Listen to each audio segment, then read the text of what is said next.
Okay, so before we get started today, just a quick disclaimer. They're doing a bit of work on the house today. They're working on our HVAC system. Our old HVAC system died. And so given that my recording studio is also my bedroom closet, you guys might hear a little bit of noise in the background. But the show must go on, so on it will go. In case you're wondering, so the clothes in the closet are pretty good at absorbing echoes, so that's why I do a lot of the recording here in my bedroom closet. Okay, so with the last couple screencasts, we've been talking about the global circulation. So we talked about the jet streams in the upper troposphere. We talked about the north-south circulation cells, the associated wind belts at the ground. We even talked a bit about the semi-permanent or seasonal high and low pressure systems. So today we're going to work our way down in scale a little bit and start talking more about what we'd consider to be day-to-day weather systems. Now, when we talk day-to-day weather, what we're really talking about most of the time are the evolution of these high and low pressure systems in mid-latitudes. That is, we're going to be talking about the evolution of cyclones and anticyclones, these things that we introduced earlier in the course. And if you remember back to our discussion of scales of motion in the atmosphere, typically these cyclones and anticyclones are classified as synoptic scale motions. So another way to characterize what we're going to talk about in the next few screencasts is synoptic scale weather. That is the evolution of weather systems at the synoptic scale. Now, behind these systems, sort of the driving factor behind these mid-latitude weather systems has to do with the interaction between warm and cold air masses. We'll talk more about that in the next screencast. But to get started then, we're going to focus on the boundaries between these air masses. That is, the places where the warm and the cold air masses meet. That is, we're going to start off by talking about fronts, because that's what a front is. Broadly speaking, a front is a boundary zone between warmer and colder air masses. So fronts are boundary zones between warmer and colder air masses. Now, as I'm sure you guys are aware, there are different kinds of fronts. There's warm fronts, there's cold fronts, there's other kinds of fronts as well, as we'll see here in a second. And so how do we classify fronts as one type or another? Well, it turns out, so sort of at the technical level, the way that you classify a front has to do with the way that the boundary between the air masses is moving. So we classify fronts based on how the boundary between the two air masses is moving. And it's pretty straightforward. The details are listed down here on the bottom of the slide. But rather than read the definitions to you, I think I'm going to step forward and sketch it out instead. So let's jump ahead here to the chalkboard and sort of sketch this idea out, how we classify fronts. So let's suppose we've got the ground here. So it's a little fast there. Let's draw it in.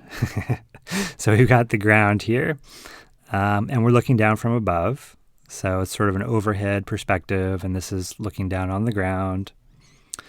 And let's suppose that here in this little bit of space, this area here, we've got two air masses.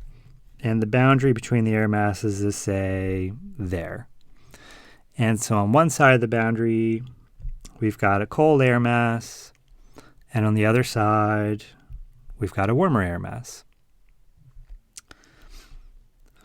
And let's say that we put our friend Terry here on the warm side of the boundary. So for the moment at least, he's here in the warm air mass. Everything's hunky-dory. But let's suppose that this air mass is moving. That is, the boundary between the air masses is moving. And the way that the boundary is moving is such that the boundary tends to move in the direction of the warm air mass. That is, the colder air mass is expanding into the warmer air mass.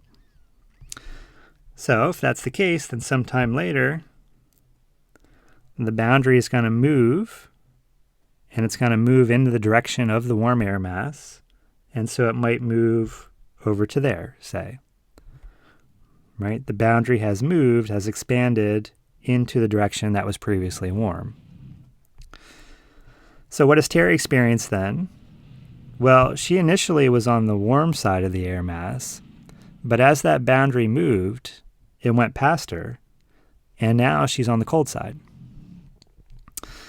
So this kind of thing where you're a person at the ground has, as the boundary passes you, experiences the temperature dropping. So you go from being in the warm air mass to the cold air mass.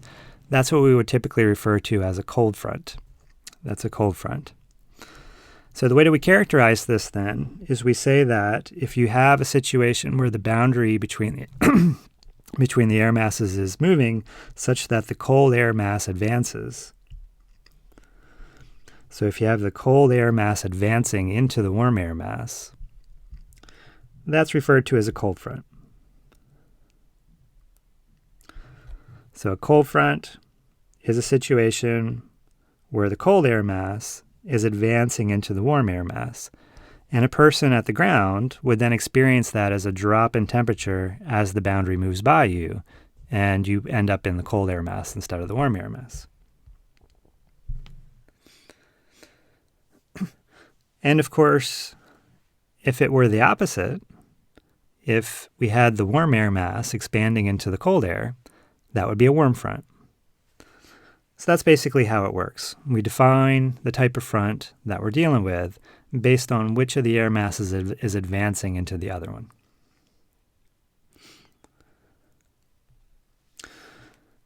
So we've got the basic types listed down here at the bottom. So as I just mentioned on the previous slide, if you have a situation where the colder air mass is advancing into the warmer air, then that's a cold front. That was the case we just looked at.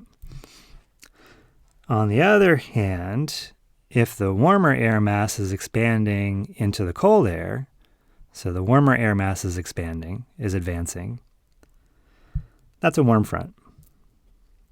So cold air mass advances, cold front, warm air mass advances, warm front.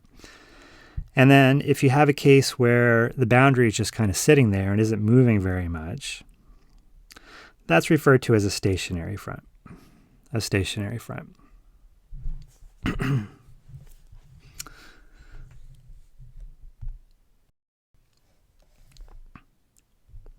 Okay, so now let's talk a little bit how we represent these different kinds of fronts on a weather map. That is, let's talk about frontal symbols a little bit on maps.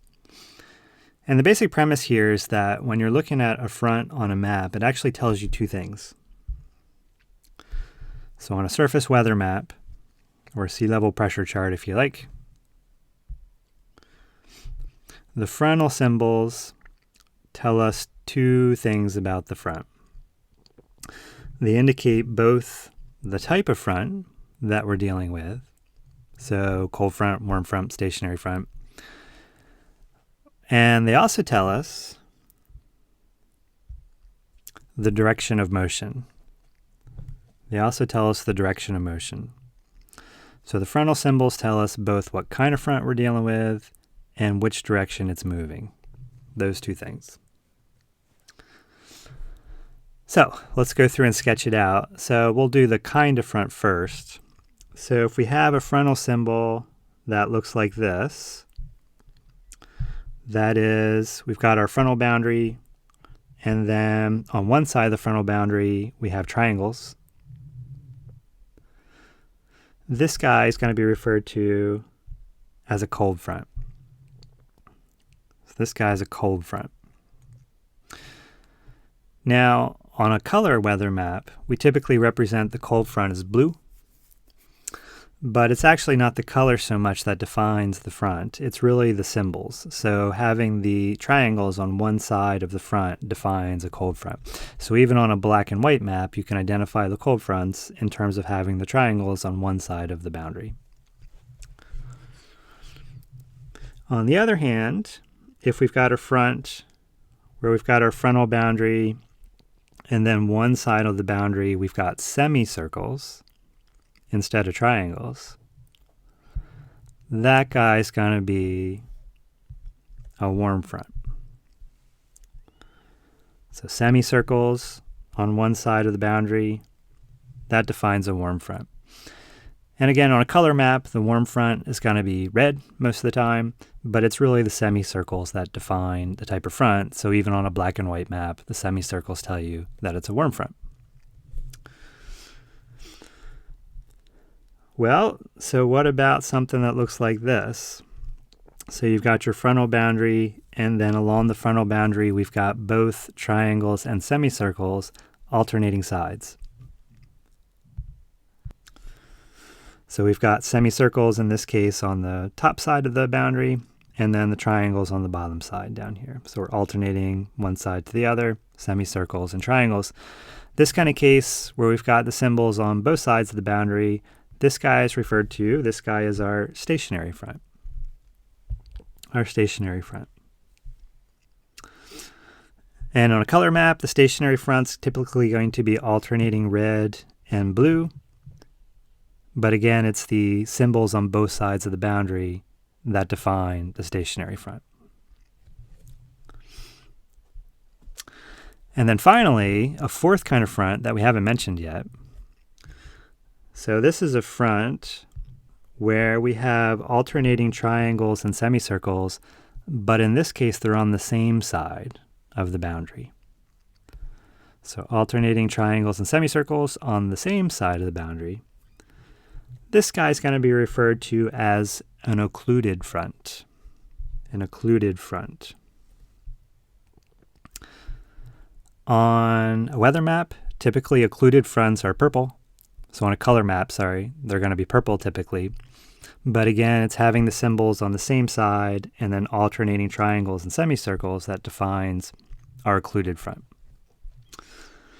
As we'll see here in a minute, the occluded front's a little different from the other types. So the other types I introduced as being boundaries between warm and cold air masses.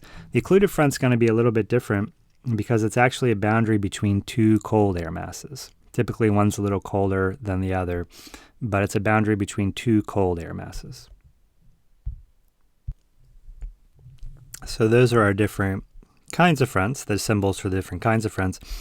As I mentioned above here, so the symbols actually tell us two things: what kind of front it is, and also which direction it's moving.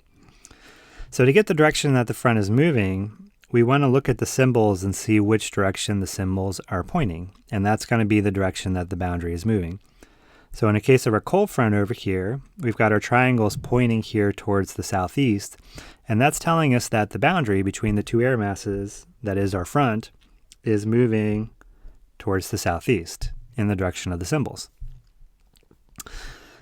Same with the warm front here. The warm front is the semicircles, and the semicircles in this case are pointing towards the sort of northeast.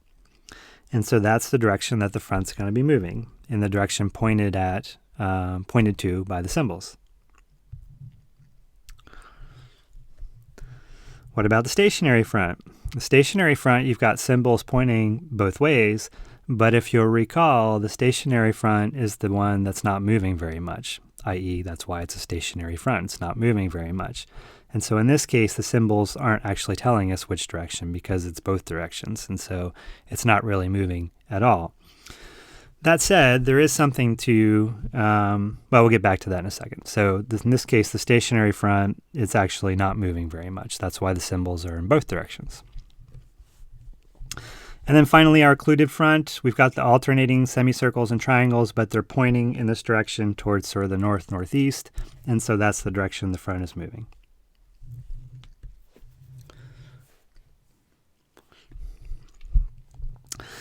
Okay, now finally, from what we know about the fronts, how we defined the different kinds of fronts, we can actually go through and diagnose which side of the front is warm and which side of the front is cold in each of these cases. So for instance, a cold front is defined such that the colder air mass is the one that's advancing. So in order to have the colder air mass advancing in this case, we must have the colder air mass here on the back side, the side opposite the symbols. So that this colder air mass is then advancing in the direction that the front is moving. That's defined to be a cold front. And again, if you were a person standing out here in front of the front, then as the front goes by you, you would see the temperature drop because you'd end up in the cold air mass. And so that's a cold front. The warm front is defined to be a system where the warm air mass is advancing. So in order to have the warmer air mass advancing, we're going to have to put the warmer air mass again on the side opposite the symbols, so that this warm air mass would be advancing in the direction of the front. And again, if you were standing out here in front of the front, you'd initially be in the colder air mass, but as the front goes by you, you'd end up in the warmer air mass, so it would warm up. And so that's how we define a cold front, because as it passes you, it gets warm. I'm sorry, a warm front. That's how we define a warm front, because as it passes you, it's going to get warmer.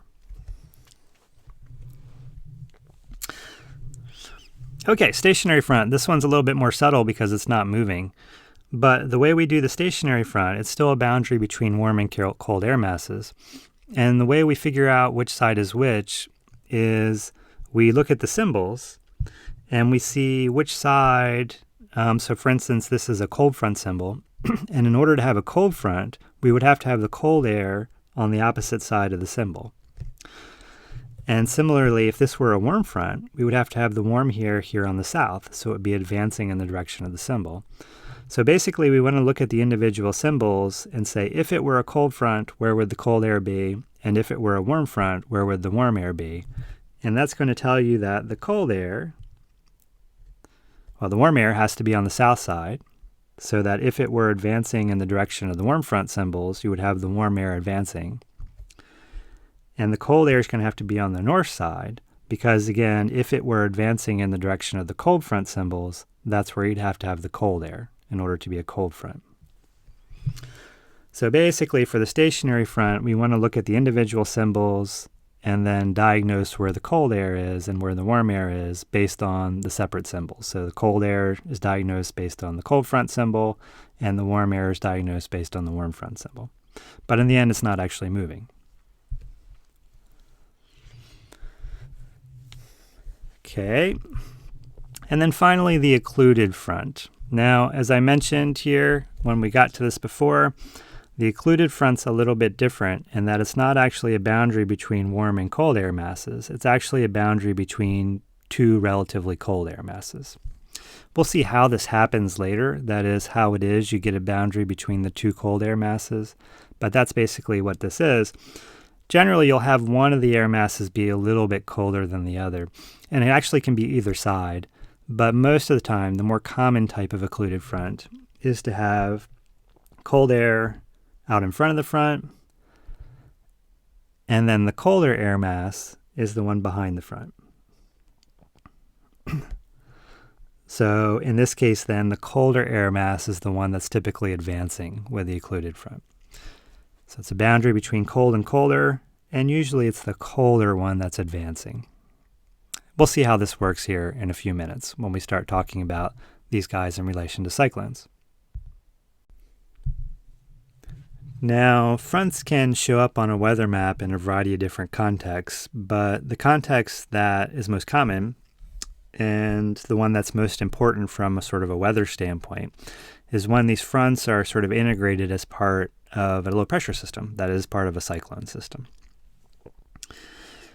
And I've got some notes here that sort of go through and describe what the typical configuration of the fronts is and how they behave in a low pressure system. But rather, again, instead of going through and reading all these words to you, I'm going to jump ahead and actually sort of sketch this out on a weather map and illustrate all these things as I go through. So you can refer to these notes if you want, but I'm going to go through and talk about it while I'm pointing at the weather map. So this is an example. It shows a mid-latitude low-pressure system here.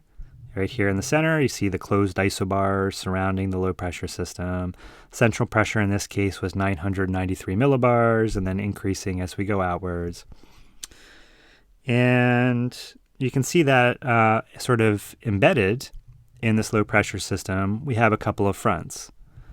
So first, extending sort of towards the south, southwest, we've got a cold front. I know because it's got triangles on one side of the front, so it's a cold front, and on a color map it's blue. And then sort of extending off towards the east, more or less, we've got a warm front.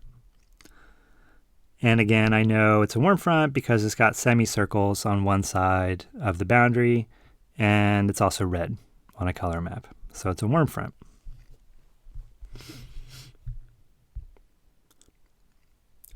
Now, this is actually sort of the typical configuration of the fronts in a low pressure system. You'll generally have two dominant fronts. There may be other fronts. In fact, there is another one in this system sort of extending off here towards the west. But usually there's two dominant fronts. There's one cold front and one warm front.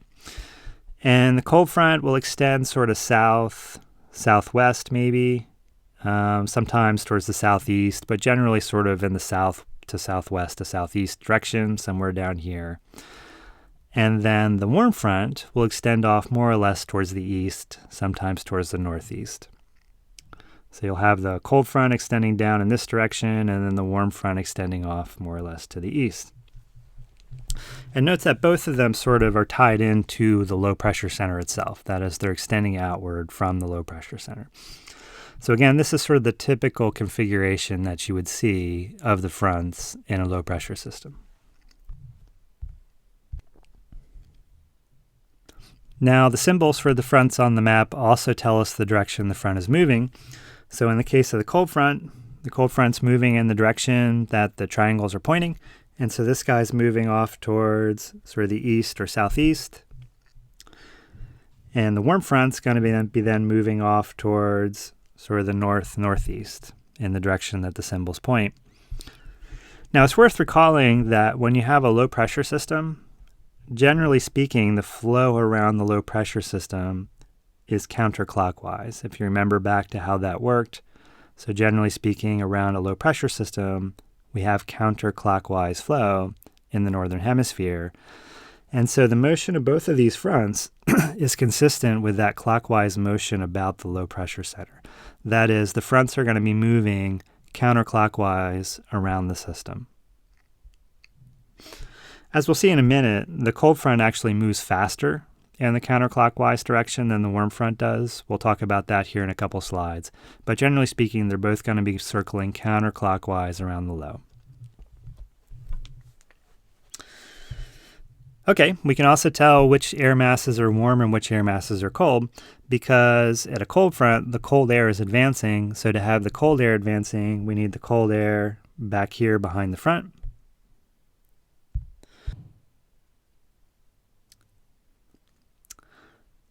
And then a warm front has the warmer air advancing. And so to have the warmer air advancing, we need the warmer air down here so that it's advancing in the direction of the arrow. And then on the other side of the front, we're going to have cold air again.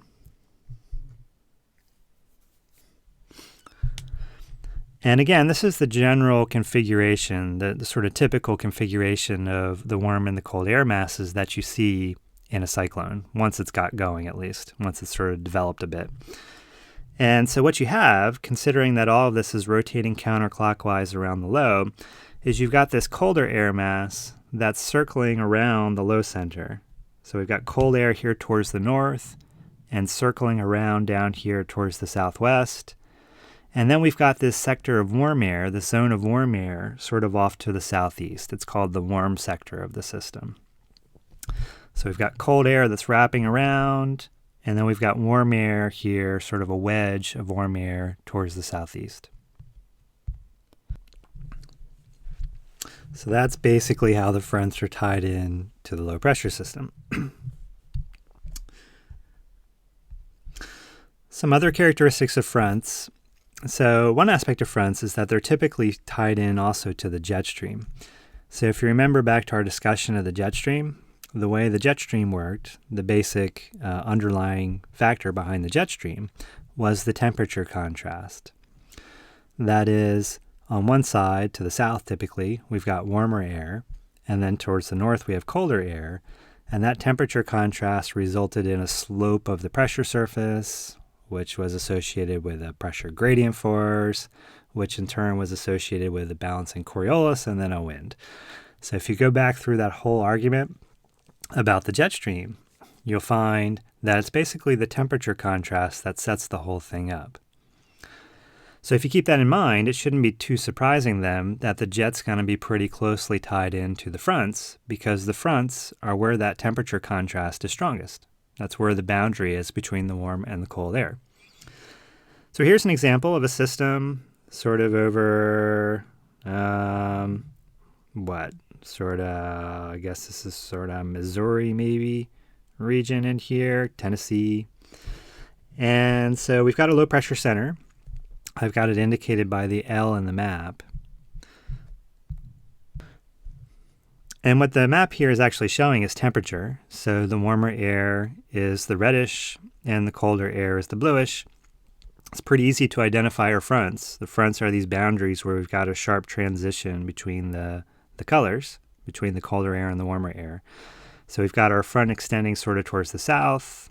That's our cold front. And then we've got our front extending sort of off towards the east. That's our warm front, just like in the previous slide. And also just like in the previous slide, the warm air is sort of wrapping around the low center, and then so wrapping around from the north to the southwest. And then off to the southeast here, we've got this sort of wedge of warm air. That's our warm sector of the system. So it's the same configuration, it's a different system, same configuration as on the previous slide. And if you look at what's going on at upper levels, so I've got that over here on the right in terms of the 300 millibar upper level chart. And if you remember, so on the upper level chart, we're showing lines of height, right? Height of the pressure surface. And the places where the winds were strongest was where the height lines were closest together. So when the lines come close together, so for instance right in here, that's where we had our strongest winds. So if we want to identify the jet stream, we need to look for places where the height contours are close together. And we can see that the jet's basically coming in from the west here. It kind of splits. There's kind of a northern branch, but then the southern branch sort of dips down here. We've got a big old trough, and then it comes back up and then off to the east here. And so for comparison to the other figure, to the other panel, I put the low pressure system, the low pressure center. So I superimposed the low pressure center here on my upper level chart. So this is the low pressure at the surface. So it's the same location as this low pressure over here, just so that we can compare the two. And what we see then is that the jet stream is just basically coming in here into the low pressure center from the south and then off to the east in the same way that the fronts were, coming up from the south for the cold front and then off to the east for the warm front. So to a pretty good approximation then, our jet stream here as it comes into the cyclone is pretty much following the frontal boundaries. And again, the reason for that is because the jet stream was determined by the temperature contrasts, and where the temperature contrasts are where the frontal boundaries are. So it's not too surprising then that the jet would sort of follow the frontal boundaries.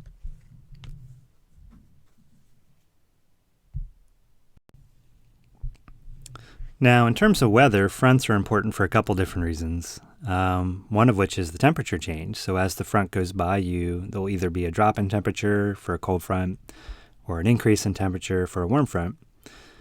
But they're also important because they tend to be places where we produce clouds and rain.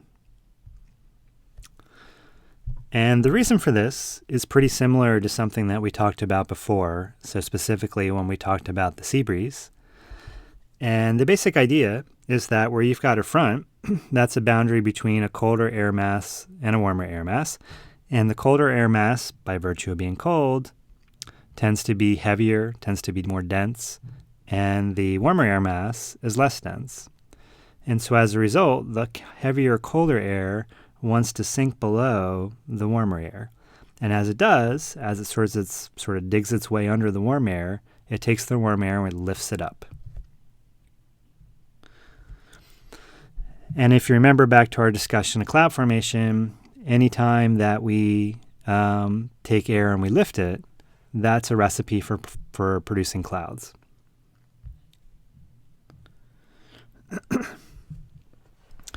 So generally speaking, fronts, be they cold fronts or warm fronts, are going to be places where we tend to produce clouds and rain. But that said, there is a difference between the kinds of clouds that we produce at a cold front and the kind that we produce at a warm front. And the reason for this difference has to do with the shape of the frontal boundary. That is, if we look at it from the side, from a side view, and we look at the boundary between the colder air mass and the warmer air mass, so again, we're looking at it from the side now. And what we find is that boundary between the air masses sort of has some shape with height, right? So the cold air mass sort of slopes backwards with height, typically. But generally speaking, what we find is that for a cold front, this boundary between the cold and the warmer air masses tends to be a little more steep. Whereas if we look at a warm front, like this down below, the boundary between the colder air mass and the warmer air mass tends to be more shallow, tends to be more like a ramp here. And so as a result, when we're looking at a cold front, because the boundary is steeper, we're more likely to drive the air sort of more vertically, and we're more likely to produce vertically oriented clouds associated with a cold front. So I note over here, that includes thunderstorms. So thunderstorms are very vertically oriented clouds. And so because the boundary is steeper and we're pushing the air sort of more directly upwards, and among other reasons, but that's part of the reason, so cold fronts are going to be more effective at driving these vertically oriented clouds. They're going to be more effective at kicking off thunderstorms. On the other hand, warm fronts, the boundary between the two air masses tends to be relatively shallow. This is kind of like driving your car up a ramp. And so instead of kicking the air more vertically associated with the boundary, we've got the air sort of overriding the colder air more horizontally, kind of like going up a ramp again. And so again, the air is still rising, but it's just not being kicked up as vertically as it was for a cold front. And so because of that, the kinds of clouds that you're likely to produce are more horizontally oriented clouds.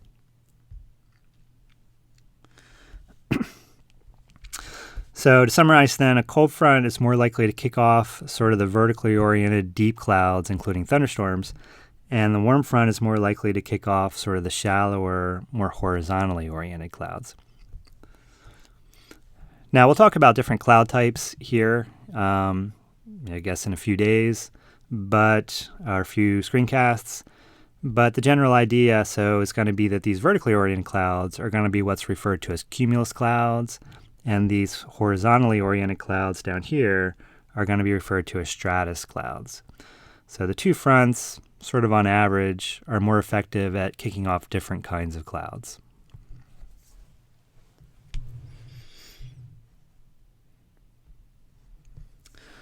So here's an example showing a low pressure system approaching the Pacific Northwest. So here's Washington State, Oregon. So this is British Columbia of Canada up here. Here's our low pressure center. So as we expect, we've got our cold front sort of extending off, in this case, to the southeast and then south and southwest as it curves. And then we've got our warm front extending generally off to the east, like we've seen several times now. So we've got the colder air wrapping around on one side, and then we've got our warm sector here off to the southeast. And superimposed on this is a satellite image showing clouds. And as you can see, basically most of the clouds are associated with the two fronts. Specifically along the cold front, we've got this sort of narrow band of clouds here extending along the cold front. And then we've got sort of a more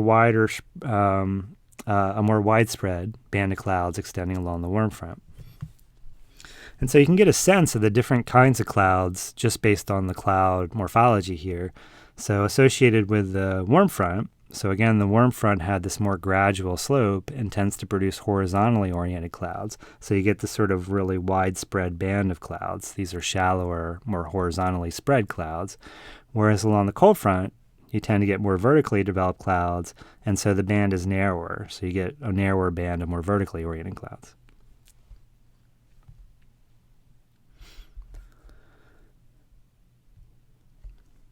Here's another example. So this is an example from the text. This is showing a cold front propagating sort of across the Tennessee, Missouri, Arkansas region here.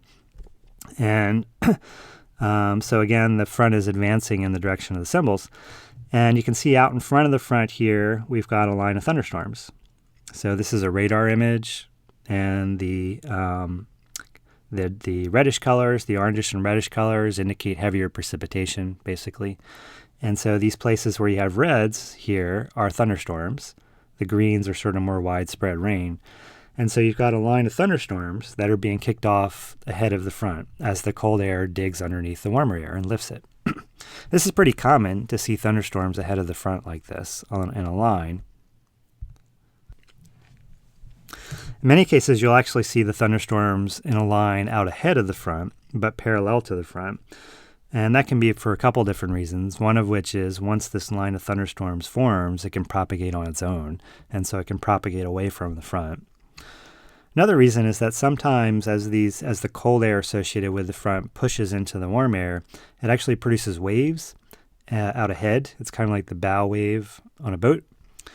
And those waves can also kick off thunderstorms. So sometimes you'll get a line of thunderstorms associated with that.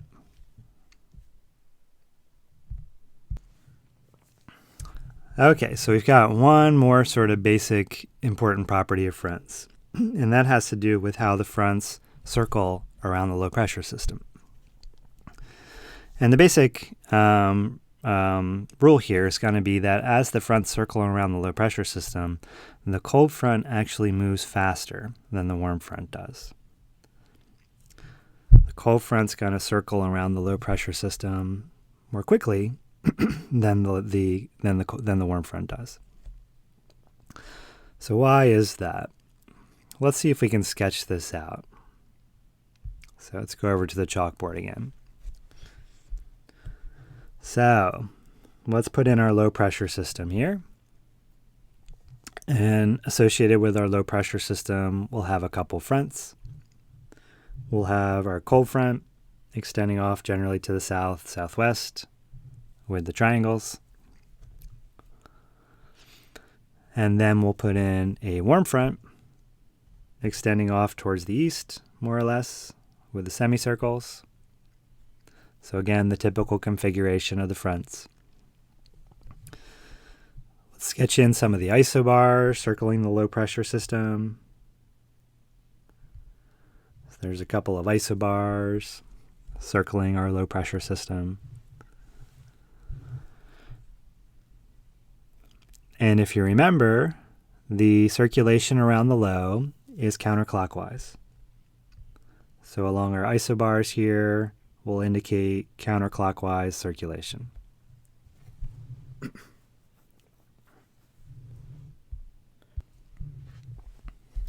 Now, generally speaking, the fronts are going to sort of follow that circulation and circle the low pressure system counterclockwise as well. But what we're claiming is that the cold front is going to circle faster. So why is that? Well, the reason for it has to do with the fact that the cold air is more dense. And so because it's more dense, the cold air back here behind the front, it kind of wants to spread along the ground. We've talked about this before. I think the thought experiment I gave you guys was to go to Jamba Juice and buy yourselves a peanut butter chocolate love smoothie, and then turn the cup upside down on the floor, and then pull the cup away. So what happens? Well, because the smoothie is more dense than the air, it wants to sort of fall and then spread along the ground. And it's the same thing with the cold air back here behind the front. It's more dense, and so it wants to spread along the ground. And so if we think about which direction the air is spreading, well, back here behind the cold front, so we've got the cold air back behind the cold front. And so just to remind you, we've got our warm air here. We've got a sort of a wedge of warm air to the southeast, and then cold air up here towards the north on the other side of the warm front. And this cold air back here behind the cold front, being more dense, it wants to spread. And so which direction is it going to spread? Well, it's going to spread in the same direction that the front is circling around the low pressure center, right? The front is circling counterclockwise, and that's the same direction that this cold air wants to spread. So the spreading of the cold air kind of pushes the front along. So that's the direction the cold air wants to spread along the ground.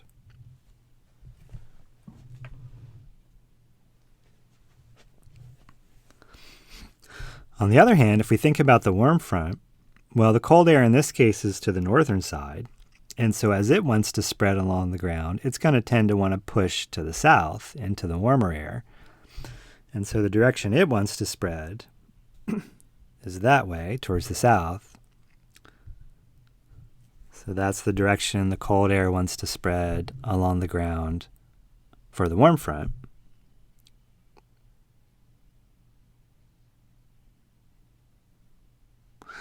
And so the moral of the story then is that at the cold front, the spreading of the cold air along the warm front, the spreading of our colder, more dense air,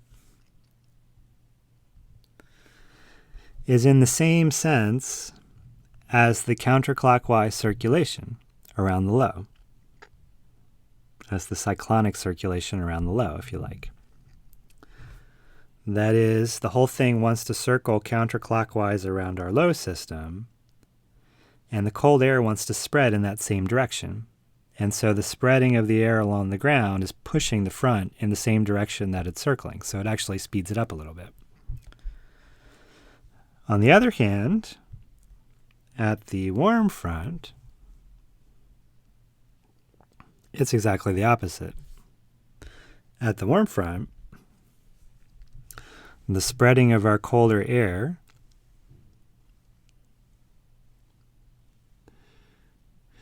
in this case it's going to work against the cyclonic circulation. So it works against our cyclonic circulation about the low center. So up here, the cyclonic flow wants to take the front and move it towards the north, but the cold air wants to spread into the warm air to the south. And so the spreading of the cold air at the front is actually working against the cyclonic circulation around the low. So in one case, for the cold front, we've got the spreading of the cold air pushing the front in the same direction that it's circling. In the other case, it's pushing against the direction it's circling. And so the end result of all of that, then, is that the cold front is going to end up circling the low center faster, i.e. the cold front is going to propagate faster along the ground than the warm front does.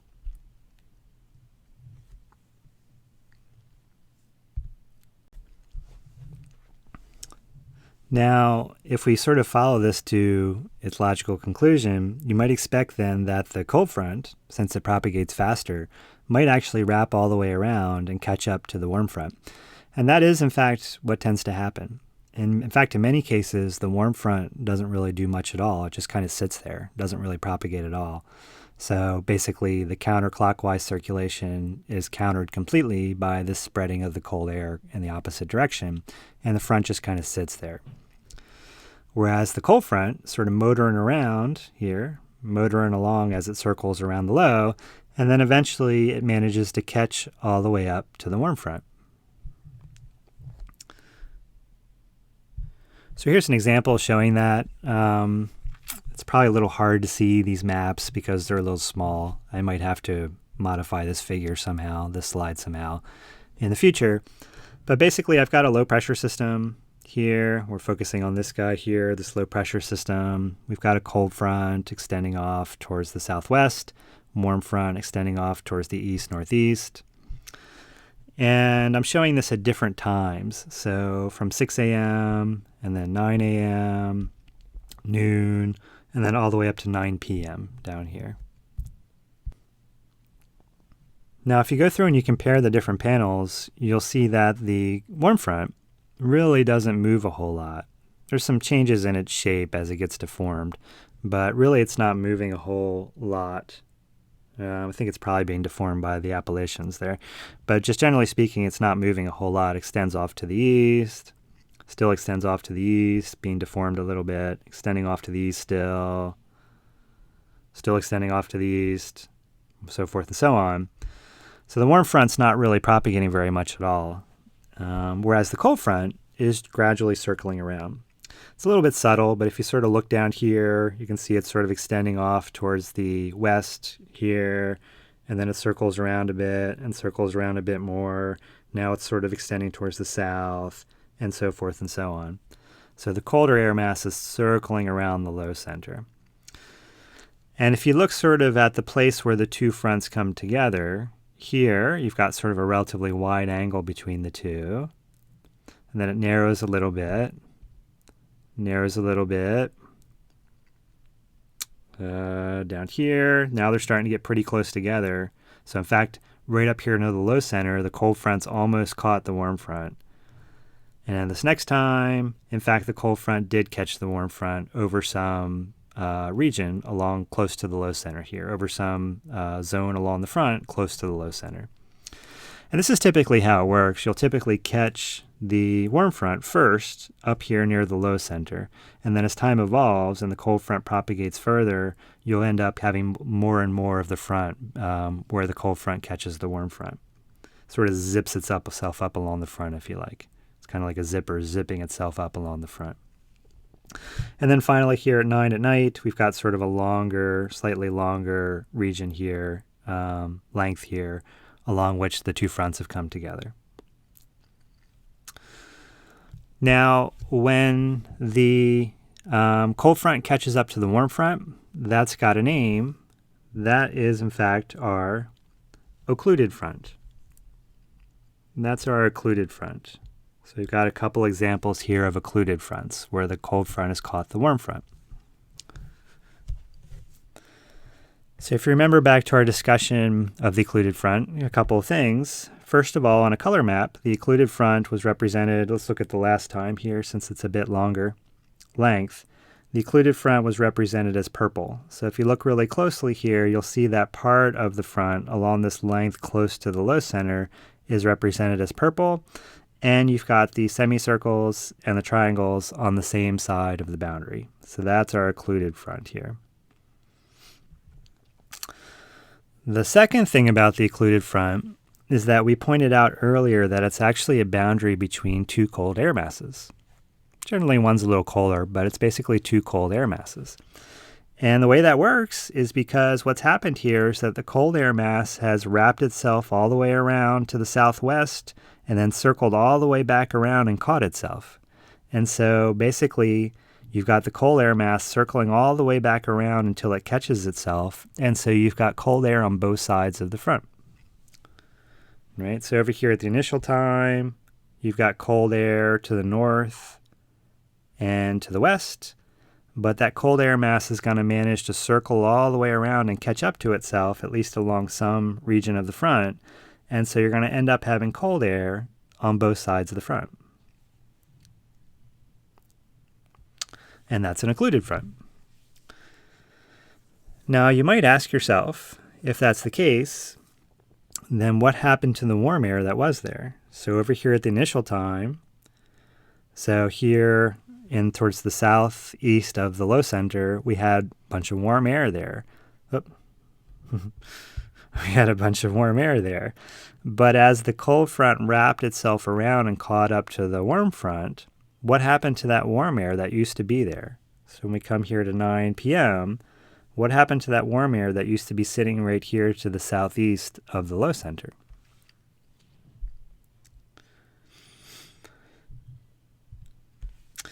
Well, what happens to that warm air is it kind of gets squeezed up.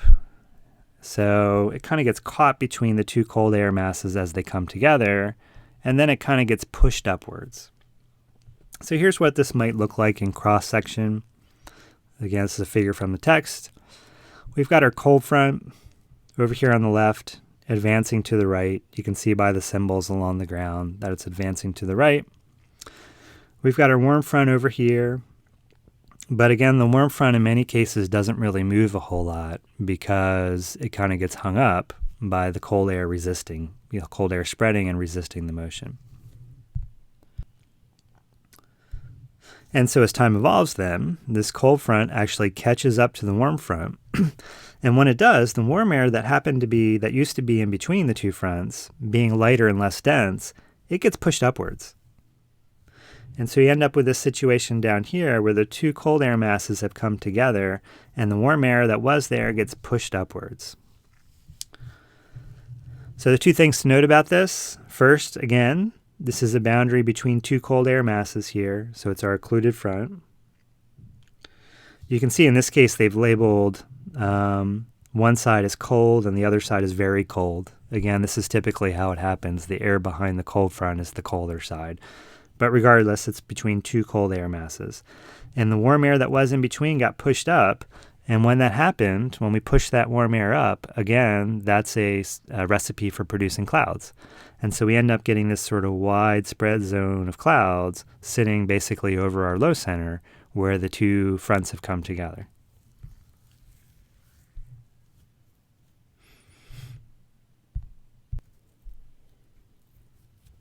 Okay, so that's the occluded front.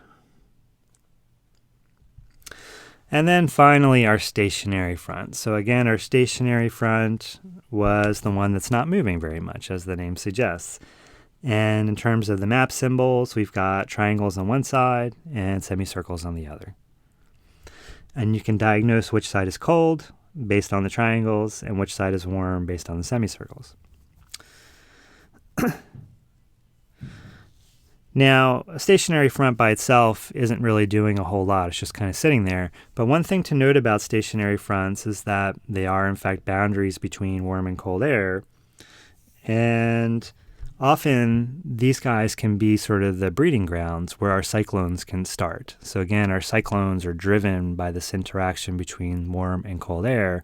And the place where we have this interaction in many cases are these stationary fronts. These stationary fronts are these boundaries that are kind of sitting there between warm and cold air.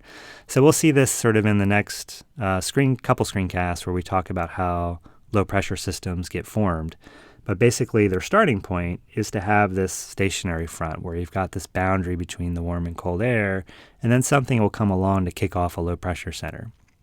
And we'll see how that works in the next couple screencasts.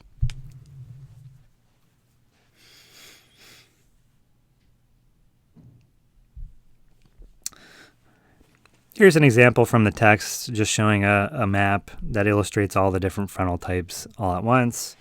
So we've got our low pressure center here. We've got a situation where we've got a cold front and a warm front, which in this case, it's a little bit unusual, but they're extending off towards the south. It's usually more towards the east or southeast.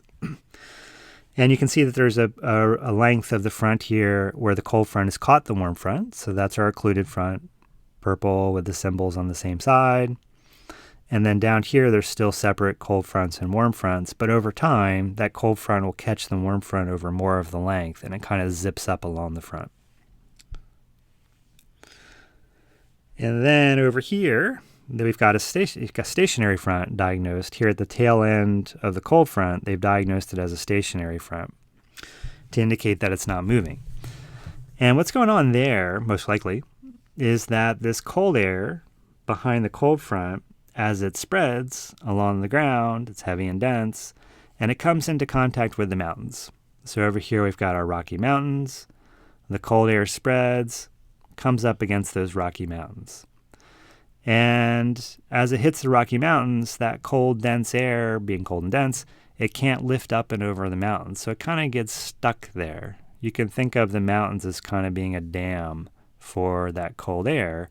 The cold air can't make it up and over. And so as a result, you sort of get this boundary of the cold air that's just kind of sitting there. And so it's diagnosed as a stationary front because it can't go past the mountains.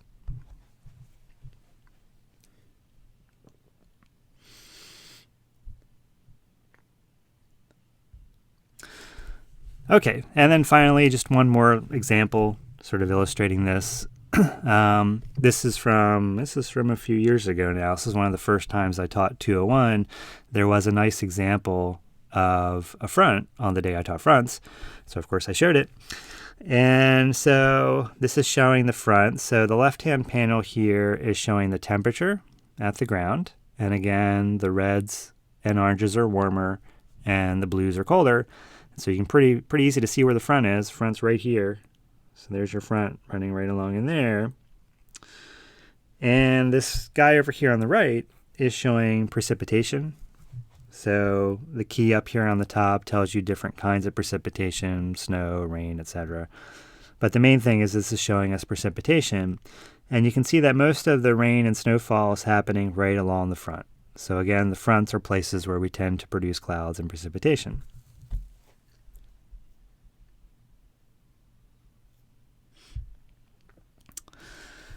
This guy's an attempt to illustrate how the front is tied in to the jet stream. I guess I'll go through this quickly. This guy over here on the left is showing sort of the temperatures, but it's showing it in a funny way.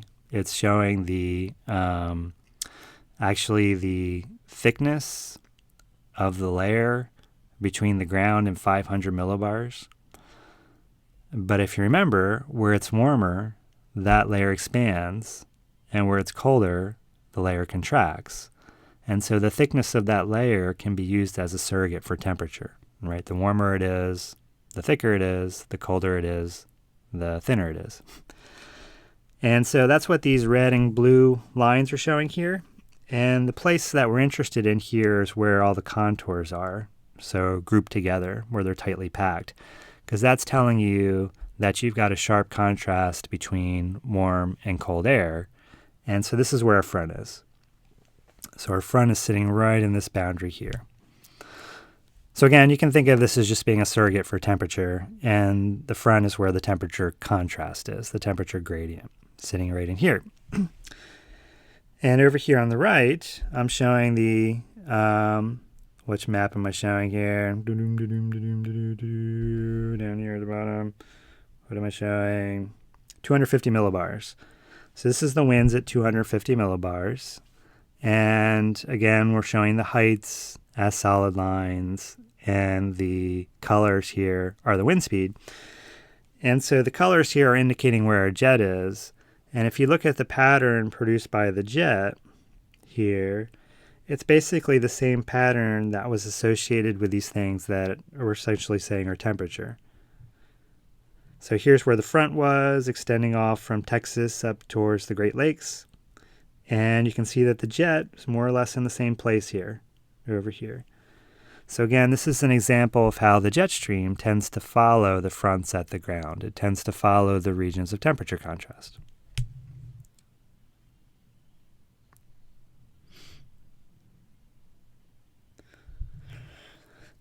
So this is what this front looked like as it passed us. So this is our forecast zone here. So for reference, we're up here sort of in the upper left part of the figure.